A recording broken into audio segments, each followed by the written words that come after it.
오늘은 14번째요. 이상경멸문입니다. 옆에 해석된 것을 읽고 이쪽에 103페이지까지 읽도록 합시다. 강화라고 하는 부분은 각자가 보도록 하시고 옆에 그만 큰 글자만 해석된 거. 그때에 수보리가 이경 말씀하시는 것을 듣자 뜻을 잘 알고는 눈물을 흘리면서 부처님께 사례엇 희우하시옵니다. 시조인이시여 부처님께서 이렇게 뜻깊은 경전을 말씀하시는 것 제가 지혜의 눈을 뜬 이후로 아직까지 일찍이 듣지 못하던 바이옵니다.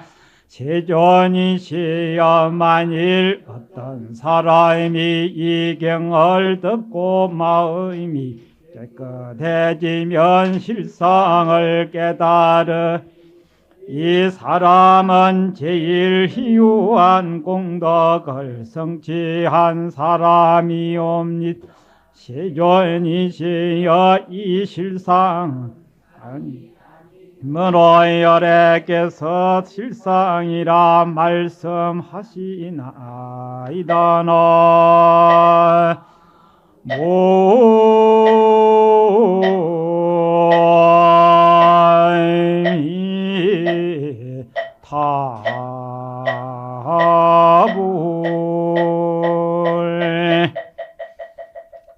오늘은 이 경이 이 세상에 무슨 공덕보다도 최상의 공덕이 되는 것을 말씀을 하십니다. 그래서 어떤 것이 이 세상에 제일 큰 공덕이 되겠습니까 하는 말씀에 우리 신도님들은 이러한 데 가장 관심이 깊으리라고 믿습니다. 일체 또 종교를 믿는 사람 치고 이 공덕에 대해서 관심을 가지 아니한 사람은 아무도 없을 겁니다. 그러나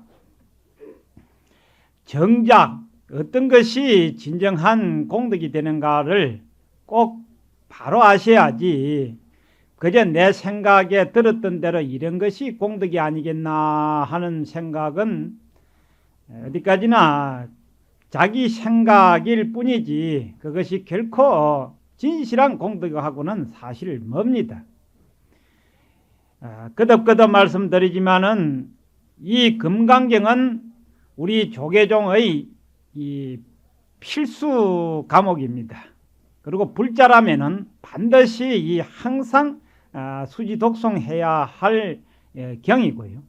이 금강경으로부터서 정식으로 부처님의 뜻을 전달하기 시작하는 경입니다.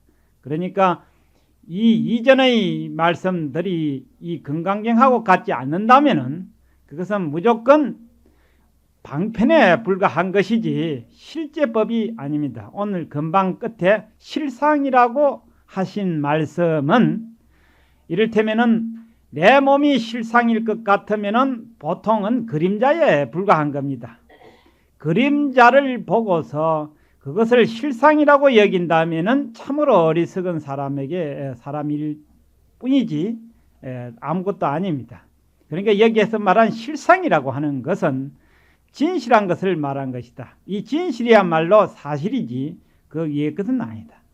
그럼 이 실상의 이치는 바로 진리를 말하는 건데 이 진리는 어떤 분별심으로 어떤 자기의 깜냥대로 자기 생각 가지고는 이 진리를 알기는 어렵다고 하는 그런 것이지요. 그래서 먼저 이 실상을 알려고 하거든 무엇을 버려야 하느냐 하면은 부질없는 헛생각을 버려야 돼. 쓸데없는 잡념을 버려야 합니다. 그 잡념을 버리지 아니하면은 이 실상을 알 수가 없습니다. 우리가 기도를 하고 참선을 하고 염불을 하는 그 자체가 바로 이 최상의 공덕을 얻기 위함인데 그 최상의 공덕은 어떻게 해서 얻어지느냐? 바로 망념, 분별, 잡념을 없애야만이 최상의 공덕을 얻을 수 있다고 하는 그런 말이 다시 되겠지요. 그러니 이 잡념이 있고서는 최상의 공덕을 얻을 수가 없다. 그래서 잡념을 버리기 위한 하나의 방법이 화두요, 염불이요, 기도라는 것. 우리는 기도를 함으로 해서 모든 공덕을 얻는다라고 물론 말 맞습니다. 하나만 한다고 해서 얻어지는 것이 아니라 하되 그 말이야. 하되 반드시 대전제 조건, 절대로 처음부터 끝까지 망념을 버려야 되고 분별을 버려야 되고 헛생각을 버려야 공덕을 얻을 수 있다는 그것이 틀림이 없는 것입니다. 그래서 이 부분을 두고서 경에 말씀하시기를 삼계가 유의 망념을 오직 망념을 의지해서 있을 뿐이다. 차별이 있을 뿐이다. 이 말은 눈앞에 보이는 모든 물건들을 삼나 만상이라고 그렇게 말합니다. 이 삼나 만상은 어째서 있게 되느냐? 오직 다만 각자의 분별심과 망념으로 인해서 있을 뿐이지. 가령 각자가 분별심이나 망념을 떠날 것 같으면 과연 현실의 차별이 있겠는가? 이것을 우리가 현실적으로 다시 논해보자면은 범부들은 어쩔 수 없이 현실이 차별로 보입니다. 차별이라고 하는 것은 좋은 거, 나쁜 거, 크고 작은 거, 굽은 거, 곧은 거, 뭐 가지각색의 모양, 가지각색의 색깔 이런 것들이 다 눈에 보입니다.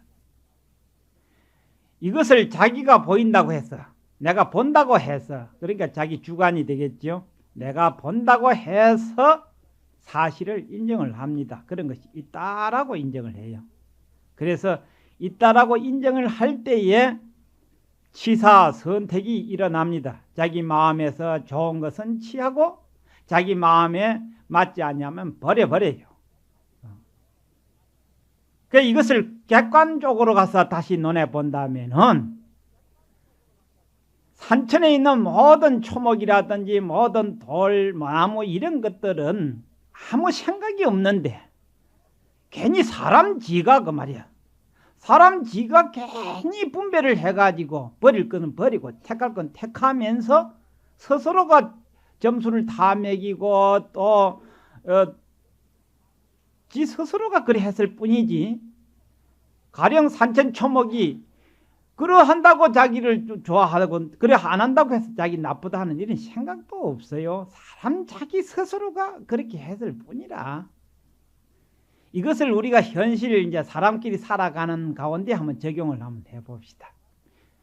괜히 지나가는 사람 보고 아이고 저 사람 인물 잘생겼다는 둥 괜히 저거 아이고 저렇게 못생긴 놈 사고 아이고 저거 참 이러면 괜히 조금 좋으면은 지 혼자서 하달짝 하다가 조금 지 마음에 안 맞으면 괜히 돌아가면서 욕을 했었거든. 그래 그 구업을 짓고 있어. 이런 것을 보면은 객관인 모든 현상계가 좋고 나쁜 것은 다 문제고 먼저 문제되는 것은 본인들이라. 그러니까 우리 불자들은 바로 여기에 주안점을 둬야 되는 거라 그 말이야. 이 세상을 살아가되 크고 작고 하는 것을 그대로 봐버리라 그 말이야. 큰 거는 크게 보고 작은 게 보라 그 말이야. 인물이 조금 못나면 못난 대로 보고 잘나면 잘난 대로 봐주면 되지 왜 거기에다가 하나 더 끼어여 가지고 좋고 나쁜 생각을 끼어였느냐 이 말이지. 이 세상은 그대로 평등이라고 하는 말은 어느 한 가지도 분별심이 없습니다. 다만 사람이 분별할 뿐이지. 그래서 가령 분별만 떠날 것 같으면 그대로가 평등입니다. 그대로 평등이라고 하는 말은 높고 낮은 게 하나도 없고 크고 작은 것이 하나도 없어서 평등이 아니라 분별심이 없으면 있는 그대로가 아무 구애를 받지 않아요. 분별심이 없으면 있는 그대로 아무 구애를 받지 아니하고 자기 마음에 거리낌이 하나도 없습니다. 그래서 만약 마음이 공한 사람일 것 같으면 오고 감에 걸림이 없다. 마음이 공허했다고 하는 것은 마음이 텅 비었다 이 소리가 되는데 일체 터졌다 이 말이죠. 마음이 터진 사람은 가고 오매 걸림이 없다. 마음이 공했다고 하니까 하나도 없는 것을 공을 말하는 것이 아니고 부처님 말씀은 마음이 터인 사람, 즉 마음이 터진 사람은 어디로 가도 걸림이 없어요. 아무 구애를 받지 않아. 이것은 어떻게 해석이 되냐 하면은 그 유명한 원효대사가 위상대사하고 같이 30대 초반에 그 당시 신라 통일시대에 중국에서 불법이 굉장히 왕성했습니다. 그래서 누구든지 중국의 불교를 배워와야만이 인정을 받고 또 세상에서 행세를 할 수 있는 그런 시대였던가 봐요. 그래서 많은 스님네들이 진정한 불법을 배우기 위해서 중국으로 많이 갔습니다. 그때 이 의상과 원효대사도 중국에 가서 높은 불법을 배우기 위해서 가시다가 요동성 근방에서 날이 저물어서 하룻밤을 잠을 자게 됐는데 우리나라는 그냥 묘를 쓰지만은 중국 같은 데서는 가묘를 써가지고 그 사람 송장을 안치하는 그런 그 집들이 있었던가 봐요. 그래 벌판에 집어넣고 해서 그런 이 송장을 안치해둔 이런 가묘집에 들어가 가지고 하룻밤을 자게 됐어. 그래 너무나 노덕이 심하고 해서 정신없이 골아떨어져 잠을 자다가 밤중에 목이 하도 말라서 그냥 무의식적으로 물을 찾게 됐었어요. 그러다 옆에 보니까 하얀 그릇이 하나 있어. 그래 뭐 더듬어 보니까 물이 담겼더라 그 말이야. 그러니까 아무 생각 없이 하도 피곤하니까 이것저것 생각할 여가 없이 아이고 여기도 물이 있었구나 싶어서 그냥 물을 쭉 들켰어. 어떻게 물이 맛있었던지 그래 참 맛 좋다 하고서 기분 좋게 늘어지게 잤어. 그래 아침에 늦잠을 자고 턱 일어나고 여기가 어딘가 하고 둘러봤더니 그 송장을 이선 안치하는 묘안이라. 그래 둘러보니까 옆에 해골이 쭉 늘어져 있거든. 그래 옆에 보니까 어젯밤에 먹었던 그 그릇이 이 해골 바가지가 거꾸로 놓이면 영락없이 아리우 두 개가 딱 포개니까 이 영락없이 그릇이 반쪽 그릇이거든. 그것을 보는 순간에 얼마나 기절 촛불을 했던지 악 하다가 그만 크게 깨달은 점이 있었어. 어젯밤에 물은 그야말로 감노수라. 감노수가 따로 있나. 말할 수 없는 감노수였는데 지금 아침은 왜 해골물이냐 이 말이야. 그러면 어제 저녁은 내가 안 마시고 누가 귀신이 마셨나? 어제 저녁에 내가 넣히지 못하고 귀신이 넣혔나 그 말이지요. 어젯밤에는 분명히 감노수였고 오늘 아침에는 분명히 해골물이고 결국은 자기가 했었어. 그게 바로 분별입니다. 그걸 분별이라고 하는 거예요. 우리는 여기에 이 범부들은 그 점을 도저히 넘어서지를 못합니다. 그 정도 한 생각을 넘어뛸 수만 있으면은 세상을 잘 살아갈 수 있는데 언제든지 그거 택에 딱 걸려가가 휘떡 자빠지가 도로 저쪽으로 넘어 자빠지면 넘어는 가지. 자빠져서 넘어가든지 굴러서 넘어가든지 가면 될 건데 이쪽으로 자빠지고 말아. 그 왜 그런 거 몰라. 아니 뭐 굴러 넘어가나 뭐 뛰 넘어가나 넘어가기는 마찬가지지 뭐. 이 그런 대목에 딱 붙이지만 아이고 뭐 할 수 있는 게 뭐 범부가 이라고. 참 답답해. 어떻게 그렇게 답답할 수가 없어. 그 점을 깨달았어. 결국은 내 스스로가 분별할 뿐이다 그 말이야. 이 점을 깨달았어. 내가 이런 말을 했었어요. 처음에 며느리 볼 적에는 시어머니가 이 세상에 제일 좋은 사람 가려가지고 며느리 본다고. 그리고 며느리 된 사람도 시어머니 보고 선볼 적에 저만은 좋다 하게 해가지고 떡만은 낳고서 그때부터 좋은 것을 보고 이렇게 하면 될 낀데 결혼하고 시집 간 날 끝날부터서 이제 살살 나쁜 것만 보내. 언제는 좋은 것도 내가 좋아했고 나쁜 것은 또 누가 나쁘다고 생각해서 자기 자신이 나쁘다고 했을 뿐이다 그 말이죠. 이 세상을 자기 자신 속에서 항상 두 가지가 동시에 일어나고 있어요. 나쁜 마음과 좋은 마음이 끊임없이 일어나고 있어. 거기에 이제 두 가지가 4개가 되고 4개가 10개가 되고 이런 끊임없이 벌어지는 것을 84,000 번뇌다 108 번뇌다 이런 말을 할 뿐이다 그 말이야. 그 나쁜 마음들을 많은 마음들을 가령 반죽을 해서 만든다고 하면 결국 무슨 마음밖에 더 되겠어요? 한 마음밖에 아니죠. 한 마음이라고 하는 것은 결국 내 마음이었더라 이 말이죠. 그 한 마음에 돌아가면은 그걸 갖다 일심이라 하고 일념이라 하고 그 일념 일심일 때는 이것을 무념이라 이렇게 말합니다. 무념. 무념이라고 하는 생각이 하나도 없는 것이 아니라 전체 생각이 하나다 이렇게 된 겁니다. 그때에 최상의 공덕을 얻게 됩니다. 왜? 이 우주의 원리와 더불어 내가 하나가 되고 부처님의 뜻과 내 뜻이 하나가 되고 중생심과 불심이 둘이 아닌 때가 될 때에 비로소 최상의 공덕을 얻게 되는 겁니다. 그러니까 우리가 바란다고 해서 얻어지고 빈다고 해서 얻어지는 것이 아니다 그 말이죠. 반드시 항상 마음이 두 마음이 없이 한 마음이 하나 딱 이때 마음은 터져야 됩니다. 마음이 툭 터져 있을 것 같으면은 오고 감에 걸림이 없어. 이때에 이 사람은 이 세상의 최상의 공덕을 받는 사람이요, 이 세상의 최상의 복을 받는 사람이고, 이 세상에 더 없는 부처님의 이 공덕을 얻을 수가 있는 사람이다. 그래서 부처님께서 그냥 말씀을 하시려고 한 게 아니고 내가 실언으로서 너희들에게 이르노니 그 말이야. 이르노니 그냥 대충대충 하신 말씀이 아니고 수벌이야. 내가 너에게 실언으로 진실한 말로서 너에게 이르노니 잘 들으라. 내가 오늘 14번째지요.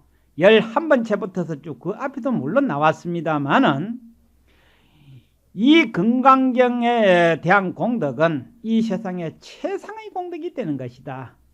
왜냐? 금방도 말씀했듯이 이 금강경의 말씀을 깊이 새겨보면 마음을 비울 수가 있습니다. 마음을 못 비운 사람은 마치 무거운 짐을 평생 지고 가는 사람하고 똑같아요. 마음을 못 비운 그 짐이야 이왕 내려버리면 가다가 힘이 들면 내려놓으면 되지만 마음을 못 비운 사람은 잠을 잘 적에도 무거워. 그러니까 꿍꿍대는 거 있지 이제. 그러다 보니까 이제 무슨 꿈을 꾸냐면 그 나쁜 꿈도 꾸는 거야 이제. 그래가지고 또 가는 소리가 아침 일다가 저녁에 나쁜 꿈을 꿨는데 일산다고. 결국 마음을 못 비우니까 저녁에 꿈도 나쁜 거이지. 여러분들 기도할 적에 왜 좋은 꿈 꾸이는 거 알아요? 세상에 잡념을 버렸으니까 저녁에 꿈이 좋은 거 당연하지. 그런데 기도를 안 하면은 그 기도할 때 마침 좋은 꿈이 안 꾸이거든. 그거는 뭐냐면은 잡념을 못 버리고 쓸데없는 생각을 낮에도 짊어지고 밤에 자면서도 짊어져. 그놈의 짐은 무겁기가 이루 말할 수가 없어. 그러다 보니까 끙끙대는 게 옆에서 보면 꿍꿍 앓고 자는 거. 왜냐? 짐을 잔뜩 졌으니까 꿍꿍댈 수밖에 더 있어.